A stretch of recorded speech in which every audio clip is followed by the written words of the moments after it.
اعوذ باللہ من الشیطان الرجیم بسم اللہ الرحمن الرحیم لا تحرک بہ لسانک لتعجل بہ، عجلت والا مضمون یہ بالکل ابتدا میں یہاں آیا تھا۔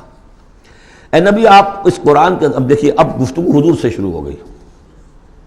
ابھی تک انسان جو منکرین تھے ان کی بات ہو رہی تھی، شروع میں امامہ، عظامہ، قیامہ، اور اس کے بعد بصر، قمر، مفر، وزر، مستقر، ابھی پھر اس کے بعد بصیرہ، معاذیرہ، اب اس کے بعد اور بدل رہے ہیں۔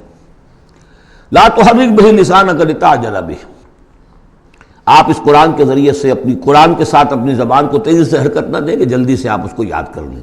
ان علینا جمعہ وقرآنہ، ہمارے ذمے ہے اس کو جمع کر دینا اور پڑھوا دینا۔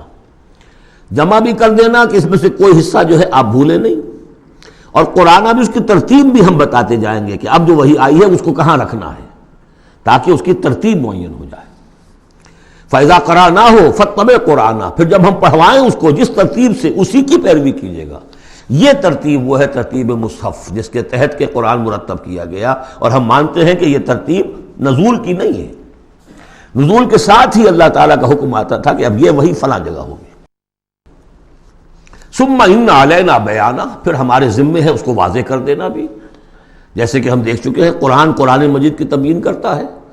سورہ نساء میں دو احکام کے بارے میں آئے گا، یستفتونک، اور حالانکہ وہ حکم آ چکا ہے سورہ نساء میں پہلے، لیکن لوگوں نے سوال کیا قل اللہ یفتیکم فی الکلالہ، تو کہو اللہ واضح کر دیتا ہے، تم بلا بھی واضح نہیں ہوئی کلالہ کی بات، لو واضح کر دیتا ہے۔ تو قرآن کے اندر بھی بعد میں واضح کر دی گئی چیزیں، اور یہ کہ پھر حدیث جو ہے سب سے بڑی شے ہے کہ جو اس کی بیان کرنے والی ہے۔ جو انزلنا الیک الذکر لتبین للناس ما نزل الیہم، یہ ذکر ہم نے اے محمد آپ پر نازل کیا ہے تاکہ آپ واضح کریں اس کو ان لوگوں کے لیے جن کے لیے ہم نے اسے نازل کیا ہے۔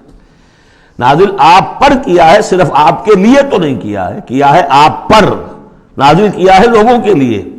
اب ان کو واضح کرنا، اس کے اندر کہیں اگر کوئی اشکال ہو تو اسے حل کرنا، کہیں کوئی اگر اجمال ہے تو اس کی تفصیل بیان کرنا، یہ آپ کا کام۔ کلا بل تحبون العاجلہ، کوئی نہیں، تمہارا اصل مرض یہ ہے کہ تم عاجلہ سے محبت کرتے ہو، یہ اس دنیا کی زندگی سے محبت کرتے ہو۔ دیکھیے اب پھر خطاب شروع ہو گیا کفار سے۔ وتذرون الآخرہ، اور آخرت کو تم چھوڑ دیتے ہو، نظر انداز کر دیتے ہو۔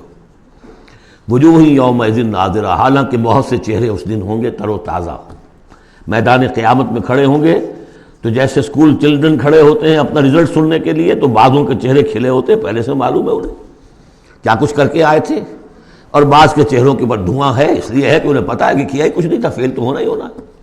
تو چاہے اب رزلٹ ڈکلیئر نہیں ہوا، رزلٹ ان کے چہروں پر لکھا ہوا ہے۔ تو وجوہ یومئذ ناظرہ، بہت سے چہرے ہوں گے تر و تازہ، الی ربہا ناظرہ، اپنے رب کی طرف دیکھتے ہوئے۔